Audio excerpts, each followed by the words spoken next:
Si tu te dis souvent j'ai pas le temps, mais que malgré ça, tu continues à tout tenir, cette vidéo est pour toi. Parce qu'en réalité, beaucoup de femmes actives, souvent mamans, ne manquent pas juste de temps. Elles manquent surtout d'espace mental.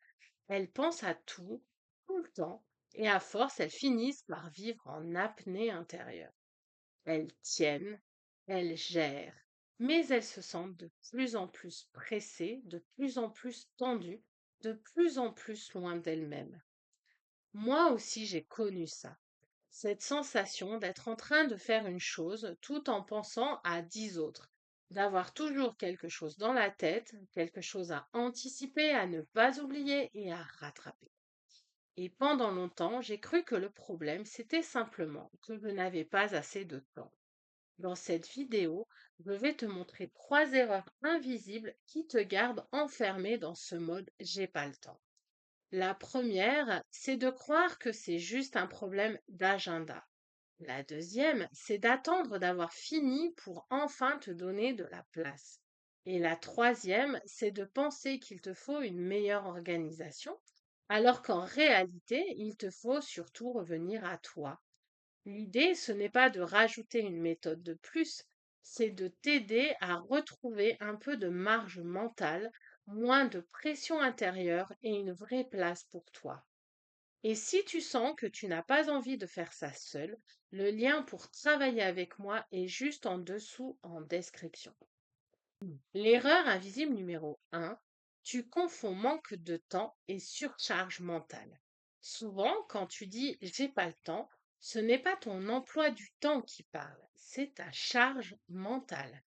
Parce que parfois, tu as peut-être objectivement 10 minutes devant toi, mais intérieurement, tu n'as aucune place. Moi, avant, quand j'étais en train de manger, je ne mangeais pas vraiment. Je pensais aux mails que je n'avais pas encore envoyés, au sac de piscine que je n'avais pas préparé.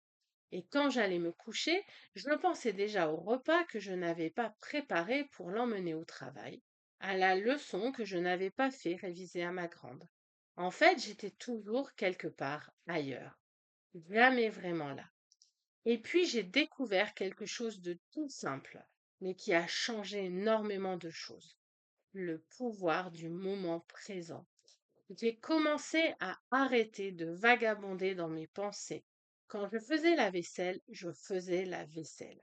Je regardais vraiment le verre que j'étais en train de laver, les couverts, l'assiette que je frottais. Je sentais la chaleur de l'eau, l'odeur du lave-vaisselle. Quand j'allais dans la salle de bain, je me regardais dans le miroir. J'observais mes mains mettre la crème sur mon visage, mes mains brosser mes dents avec la brosse à dents. J'étais là, juste là, sans penser à ce que je n'avais pas fait, sans penser à ce que je devais faire après. Et ça m'a enlevé énormément de charge mentale, mais aussi de pression et de stress. Donc la première chose que j'ai envie de te dire, c'est ça. Le problème n'est pas toujours que tu n'as pas le temps. Parfois, le vrai problème, c'est que ton cerveau ne te laisse jamais habiter le moment où tu es. Si toi aussi tu es une femme qui a des envies, des rêves, mais qui porte tout son quotidien dans sa tête, et que tu veux qu'on prenne le temps de regarder ça ensemble, de comprendre ce qui te bloque le soir et de l'adapter à ta situation, tu as un lien juste en dessous, sous la vidéo. L'erreur invisible numéro 2, tu attends d'avoir fini pour te donner de la place. La deuxième erreur, elle est très fréquente. C'est de croire que tu penseras à toi plus tard, quand ce sera plus calme, quand tout sera bouclé, quand les enfants dormiront, quand le travail prendra moins de place. Sauf que ce moment-là, il n'arrive quasiment jamais. Moi, j'étais tout le temps en train de faire passer mon travail avant tout. Et ensuite, quand je rentrais à la maison, je m'occupais des enfants, du repas, de tout ce qu'il y avait à gérer. Et quand enfin tout le monde était au lit, là je me retrouvais seule avec moi-même, fatiguée, pas bien, pas heureuse. Et souvent je mangeais dans cet état-là. comme si c'était le seul moment qui m'appartenait. Mais en réalité, ce n'était pas un vrai moment pour moi, c'était juste la fin de tout. À cette époque, un coach m'a proposé de prendre 5 minutes par jour pour moi. Au début, je me suis dit, mais 5 minutes, pour quoi faire en fait? Puis je me suis rappelé que j'aimais me mettre devant une glace, appliquer de la crème sur mon visage et sentir cet effet de fraîcheur. Alors j'ai commencé par ça. Tous les jours, pendant 5 minutes, je prenais soin de ma peau, de mon visage. Et ensuite, petit à petit, à chaque petite victoire, je me donnais un peu plus d'espace. Par exemple, quand j'arrivais à faire la vaisselle sans penser à 1000 choses en même temps, je m'offrais un bain chaud. Je prenais 15 minutes rien que pour moi, sans enfant, sans mari, sans téléphone et sans rien. Parfois de la musique par contre. Et au fur et à mesure, j'ai commencé à trouver un peu de temps par-ci par-là. Pas parce que ma vie était devenue vide, mais parce que j'avais arrêté d'attendre d'avoir tout fini pour m'autoriser à exister dedans. Et ça change tout. Parce que tant que tu attends la fin pour te donner de la place, tu restes toujours la dernière de ta propre liste. L'erreur invisible numéro 3, tu crois qu'il te faut une meilleure organisation alors qu'il te faut surtout revenir à toi.